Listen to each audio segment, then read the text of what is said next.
Flowering plants के अंदर main reproductive phase जो है मार्क्ड होती है किससे? फ्लावर से। और फ्लावर से ही जो है मेन रिप्रोडक्टिव फेज होता है। तो प्लांट्स के अंदर फ्लावर्स के डेवलपमेंट्स के दौरान कई हार्मोनल और स्ट्रक्चरल चेंजेस आते हैं,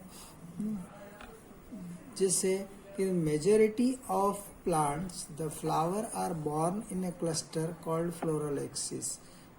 ज़्यादातर कर फ्लावर्स जो है ऐसी जगह पर बॉर्न होते हैं जो क्लस्टर के फॉर्म में होंगे, जिसको हम बोलते हैं floral axis. An axis bearing a cluster of flower is called inflorescence. ऐसा एक्सिस जिस पर क्लस्टर हो फ्लावर का, वह क्या कहलाता है? इन्फ्लोरेसेंस। दो फेज होती हैं, प्री फर्टिलाइजेशन और पोस्ट फर्टिलाइजेशन। तो प्री फर्टिलाइजेशन इवेंट्स के दौरान फ्लावर में जो चेंजेस आते हैं, वो चेंजेस क्या आते हैं? Development of स्टेमन। स्टेमन क्या है? मेंबर ऑफ एंड्रोशियम, और एंड्रोशियम जिसको बोलते हैं मेल रिप्रोडक्टिव ऑर्गन्स। तो मेल रिप्रोडक्टिव ऑर्गन्स का डेवलपमेंट होना या स्टेमन का डेवलपमेंट होना या माइक्रोस्पोरोजेनेसिस होना। माइक्रोस्पोरोजेनेसिस मतलब फॉर्मेशन ऑफ माइक्रोस्पोर। ये सभी एक ही प्रोसेस के नेम होते हैं। डेवलपमेंट ऑफ स्टेमन कहें या माइक्रोस्पोरोजेनेसिस कहें या मेल रिप्रोडक्टिव ऑर्गन्स कहें। तो फ्लावर के प्री फर्टिलाइजेशन के दौरान हम डेवलपमेंट ऑफ स्टेमन देखें, इसके पहले हम ये देखें कि स्टेमन का मेंबर क्या कहलाता है? एंथर। और एंथर का स्ट्रक्चर्स क्या होता है? तो एंथर का मेंबर कहलाएगा स्टेमन। Each स्टेमन consist two parts, lobe of anther, connective and filaments. In each lobe of anther, two pollen sacs are present. Within the pollen sac, microspores are developed. In other way, the anther consists four lobes. In each lobe, two pollen sacs are present. Such condition is called tetrasporangiate. Outermost layer of stamen is called epidermis. It is single layered cells which protect the anther. Second layers is called endothecium. It is flat cell layer. इसके sales कैसे होंगे? Flats होंगे, ठीक है। तो anther के चारों ओर जब हम देखते हैं इंटरनल स्ट्रक्चर्स के अंदर कि एंथर की आउटर मोस्ट लेयर क्या कहलाती है? एपिडर्मिस कहलाती हैं। और सेकंड लेयर्स जो है क्या कहलाती हैं? इंडोथीशियम्स। फिर इनर लेयर्स कहलाती हैं मिडिल लेयर्स। और मिडिल लेयर्स के बीच में होती हैं टेपेटम। क्या होती हैं? टेपेटम। यह टेपेटम्स जो हैं एक चेम्बर्स को कवर्ड करती हैं, जिसको हम बोलते हैं माइक्रोस्पोरेंजियम। और माइक्रोस्पोरेंजियम्स में डेवलप होते हैं क्या? माइक्रोस्पोर्स, ठीक है। तो formation of microspore, such process is called microsporogenesis. इन दोनों लोब्स को, एंथर के दोनों लोब्स को बाउंडेड करने का काम कौन करता है? वस्कुलर स्टेंड, जिसको हम कनेक्टिव बोल सकते हैं। यह वस्कुलर स्टेंड जो है नरिशमेंट सप्लाई करता है डेवलपिंग एंथर को। अब जो माइक्रोस्पोर्स बने हैं, ये सारे माइक्रोस्पोर्स कैसे होंगे? हैप्लाइड्स होंगे, ठीक है। क्योंकि एंथर तो डिप्लाइड स्ट्रक्चर्स है। माइक्रोस्पोरेंजियम के सेल्स भी कैसे हैं? डिप्लाइड सेल्स हैं, जिनको हम माइक्रोस्पोर मदर सेल्स कहते हैं, ठीक है। इनके अंदर जब रिडक्शन डिवीजन होता है तो हैप्लाइड स्ट्रक्चर बनता है, जिसको हम बोलते हैं माइक्रोस्पोर। और माइक्रोस्पोर से मेल गैमेटोफाइट्स का फॉर्मेशन होना, वो कहलाता है माइक्रोगैमेटोजेनेसिस। तो सबसे पहले हम यहाँ पर माइक्रोस्पोरोजेनेसिस देखा हमने। क्या देखा था? स्ट्रक्चर ऑफ एंथर देखा। एंथर का स्ट्रक्चर कैसा है? एंथर का मेंबर क्या कहलाता है? स्टेमन। और ईच स्टेमन कंसिस्ट टू लोब्स, जिसको हम बोलेंगे lobe of anther, connective and filament. In each lobe of anther two pollen sacs are present. Pollen sacs are microsporangium. Within the microsporangium, microspores are developed. Such process is called microsporogenesis. मतलब formation of microspore is called microsporogenesis. अब microsporogenesis का formation देखने के लिए हम anther का development देखें और स्ट्रक्चर देखें. तो इंटरनल स्ट्रक्चर अपन ने देखा कि एंथर के अंदर 2 लोब हैं और इन ईच लोब में 2 पोलन सेक्स है और इन पोलन सेक्स के अंदर पोलन ग्रेन या माइक्रोस्पोर्स डेवलप हो रहे हैं. किसके थ्रू? मियोसिस सेल डिविजन्स के थ्रू. और एंथर को प्रोटेक्ट कर रही हैं अलग अलग लेयर. आउटर मोस्ट लेयर कौन सी है? एपिडर्मिस. फिर एपिडर्मिस के नीचे एंडोथीसियम, एंडोथीसियम्स के नीचे मिडिल लेयर और मिडिल लेयर्स के आसपास जो है मिडिल लेयर किसको कवर कर रही है? माइक्रोस्पोरेंजियम को. और ये लेयर कहलाएंगी टेपेटम. और टेपेटम का क्या फंक्शन होता है? Tapetum provide nourishment to the developing microspore mother cells. Microspore mother cells को नरिशमेंट सप्लाई करने का काम कौन कर रही है? Tapetum. Tapetum secrete enzymes and hormones. Tapetum का और कार्य क्या होता है? जो एंजाइम्स और हार्मोन्स का सिक्रीशन करेंगी. Production of Ubisch granules for forming exine of pollen grain. Pollen grains की जो लेयर होती है आउटर मोस्ट लेयर, उसको हम एक्साइन बोलते हैं. और उस एक्साइन का फॉर्मेशन कौन करता है? अबेशेक ग्रेन्यूल्स करते हैं. Secretion of pollen kit in case of entomophilous pollen grain. Secretion of pollen kit ये कौन करता है? पोलन किट का फॉर्मेशन एंटोमोफिलस पोलन ग्रेन, जिनके अंदर देखने को मिलता है. जो इंसेक्ट के थ्रू जब पोलिनेशन होता है तो उसको हम बोलते हैं एंटोमोफिलस. एंटोमो मतलब होता है इंसेक्ट. तो इंसेक्ट के थ्रू अगर किसी फ्लावर के इंसेक्ट की लेग्स पर पोलन ग्रेन अटैच हो जाए और वह फिर स्टिग्मा पर पहुंच कर डेवलपमेंट करते हैं तो उसको एंटोमोफिलस पोलिनेशन कहते हैं. In the centre of the anther vascular stand is present. Anther के सेंटर में क्या है? वस्कुलर स्टैंड है which provide nourishment to the anther, जो एंथर को नरिशमेंट सप्लाई करने का काम करेगा. ये अपन ने देखा स्टेमन का पूरा इंटरनल स्ट्रक्चर्स. अब इसका डेवलपमेंट कैसे होता है? तो अर्ली स्टेज में हम देखते हैं एंथर कैसा दिखाई देता है हमको? रेक्टेंगुलर.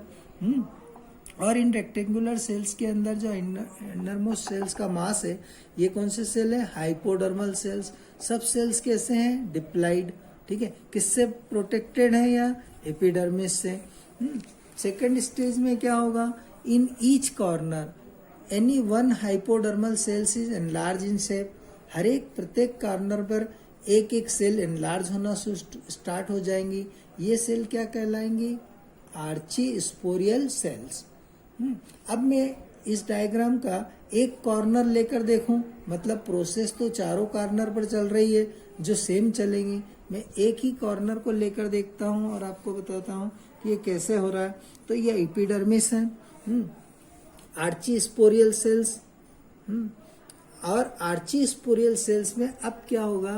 पेरिक्लाइनल डिविजन्स होगा. First periclinal division. Periclinal division का मतलब होता है ट्रांसफर डिवीजन. ठीक है. तो आर्ची स्पोरियल सेल्स के अंदर पेरिक्लाइनल डिवीजन हुआ तो 2 सेल्स बने. आउटर पैराइटल सेल कहलाएंगे जो रेड कलर की दिख रही है, और इनर लार्ज सेल्स दिख रही है, इसको बोलते हैं स्पोरोजिनस सेल्स. अब क्या होगा? आर्ची स्पोरियल सेल्स चेंज होंगी किसके अंदर? स्पोरोजिनस सेल्स के अंदर. और पैराइटल सेल्स जो हैं इनके अंदर पेरिक्लाइनल और एंटीक्लाइनल डिवीजन होगा. पेरिक्लाइनल मतलब ट्रांसफर डिवीजन और एंटीक्लाइनल डिवीजन मतलब हॉरिजेंटल डिवीजन. तो इसके कारण सेल्स की लेयर बनेंगी. ये कौन से में हो रहा है? पेराइटल सेल्स में है. पेराइटल सेल में कौन सा डिवीजन हो रहा है? पेरिक्लाइनल डिवीजन और एंटीक्लाइनल डिवीजन. इसके कारण क्या हो रहा है? क्योंकि हमको एंथर की कितनी लेयर बनाना है? 4 लेयर बनाना है. तो अब यहाँ पर ये डिवीजन हुआ पेराइटल सेल्स में, तो फिर लेयर बनी epidermis, endodermis, middle layer and tapetum. इसके आसपास जो होंगे वह टेपेटम होंगे। तो इस तरीके से यहाँ पर ये इस कॉर्नर पर प्रोसेस चल रही है, ऐसे चारों कॉर्नर पर प्रोसेस चलेंगी। अब स्पोरोजिनस सेल्स जो है मास के फॉर्म में है, ठीक है, यह सेपरेट होना स्टार्ट होंगे। तो एक एक सेल जब सेपरेट होगा कंटिन्यूस डिविजन्स के कारण, तो अब इसको हम बोलेंगे माइक्रोस्पोर मदर सेल्स। क्या बोलेंगे इसको? माइक्रोस्पोर मदर सेल या पोलन मदर सेल्स, पीएमसी इसको बोलते हैं। पीएमसी का मतलब पोलन मदर सेल्स। अब इन पोलन मदर सेल्स के अंदर एक रिडक्शन और एक माइटोटिक डिवीजन होगा। रिडक्शन डिवीजन मतलब मेयोसिस डिवीजन, ठीक है। तो जैसे ही रिडक्शन डिवीजन होगा तो नंबर ऑफ क्रोमोसोम कैसे हो जाते हैं? हाफ हो जाते हैं। तो एक माइक्रोस्पोर्स मदर सेल्स के अंदर एक रिडक्शन डिवीजन हुआ तो 4 सेल बनेंगे। ये चारों सेल्स आपस में क्या होंगे? जुड़े हुए रहेंगे, अटैच रहेंगे, ठीक है। तो इन चारों सेल्स को हम क्या बोलते हैं? Microspore tetrad. क्या बोलते हैं इनको? माइक्रोस्पोर टेट्राड, जो लीनियर भी हो सकता है, इस तरीके से। तो माइक्रोस्पोर टेट्राड्स का फॉर्मेशन हो जाता है, ठीक है। और इस तरीके से कंप्लीट एक माइक्रोस्पोर्स बनता है, ठीक है। अगर अब हम सिंगल माइक्रोस्पोर का स्ट्रक्चर देखें जो एंथर के अंदर डेवलप हो रहा है, तो सिंगल माइक्रोस्पोर का स्ट्रक्चर देखने के लिए माइक्रोस्पोर्स कैसे होते हैं? स्पेरिकल इन शेप में होते हैं। इनकी इनर वॉल्स जो होती हैं, 2 लेयर्स होती हैं इनके अंदर। इनर लेयर जो होती है उसको हम बोलते हैं इंटाइन। ये किससे फॉर्म होती हैं? प्लेक्टोसेलुलोज से। किससे फॉर्म होती है? प्लेक्टोसेलुलोज। प्लेक्टो मतलब होता है पेक्टिन और सेलुलोज मतलब पॉलीसेक्राइड्स। तो प्रोटीन और पॉलीसेक्राइड से फॉर्म होती है, इसलिए इसको बोलते हैं इंटाइन। ये सॉफ्ट और थिन लेयर होती है। इनके भीतर हैप्लाइड न्यूक्लियस होता है, क्योंकि रिडक्शन डिवीजन हो गया माइक्रोस्पोर मदर सेल्स के अंदर। तो क्या हो गया? रिडक्शन डिवीजन हुआ, मतलब 4 सेल बने थे, और 4 सेल्स को अपन ने अलग अलग कर लिया, तो एक एक सेल क्या कहलाया? माइक्रोस्पोर। तो इनका न्यूक्लियस कैसा हो गया? फिर हैप्लाइड न्यूक्लियस हो गया। इनके साइटोप्लाज्म के अंदर एक वैक्यूल्स होंगी, ठीक। फिर आउटर लेयर जो होती हैं ये हार्ड लेयर होती हैं, जो पोलन ग्रेन को प्रोटेक्ट करके रखती हैं, टेम्परेचर से रेजिस्टेंस करती हैं, ठीक है, विंड से, इन सब से प्रोटेक्शन का काम करती हैं ये हार्ड लेयर्स। इसको हम क्या बोलते हैं? एक्साइन बोलते हैं। अब एक्साइन में तुम देखोगे कि कहीं कहीं पर गैप दिख रहा है, ऐसे 3 गैप भी हो सकते हैं, ठीक है। इनको हम बोलते हैं जर्म पोर। अब इन जर्म पोर से इमर्ज आउट होती है पोलन ट्यूब। पोलन ट्यूब बनाती है इंटाइन, और यह पोलन ट्यूब जो है स्टिग्मा, फर्दर डेवलपमेंट जो होता है वो कहाँ होता है? स्टिग्मा पर, ठीक है। तो ये स्टिग्मा पर जब यह माइक्रोस्पोर जाता है तो स्टिग्मा से पोलन ट्यूब निकलती हैं ऐसी, और यह पोलन ट्यूब फिर जो है फीमेल गेमिटोफाइट तक पहुंचती है, जो कि ओवरी के अंदर होता है, ठीक है। तो ये तो मैंने समझाने के लिए बताया, ये आगे और बताऊंगा, एक्सप्लेन करूंगा। तो यहाँ पर अपन ने यह प्रोसेस क्या देखी अपन ने कि यहाँ पर ये क्या बना? माइक्रोस्पोर। और माइक्रोस्पोर जब कंप्लीटली बन गया तो एक ओरिजिनल प्रोसेस कहाँ चल रही है? एंथर के अंदर। कहाँ चल रही है? एंथर के अंदर। तो ये यहाँ पर सारे ये माइक्रोस्पोर्स बने। एंथर कंप्लीटली मैच्योर हो गया। अब कंप्लीटली जब एंथर मैच्योर हो जाएगा तब इसकी वॉल ब्रेक होंगी और माइक्रोस्पोर रिलीज होंगे मतलब माइक्रोस्पोर पोलन ग्रेन या रिलीज होंगे, और कहाँ जाएंगे? स्टिग्मा पर, स्टिग्मा ऑफ ए फ्लावर, ठीक है। इसको हम बोलते हैं pollination. Transfer of pollen grain or microspores from anther to the stigma of a flower. Such process is called pollination.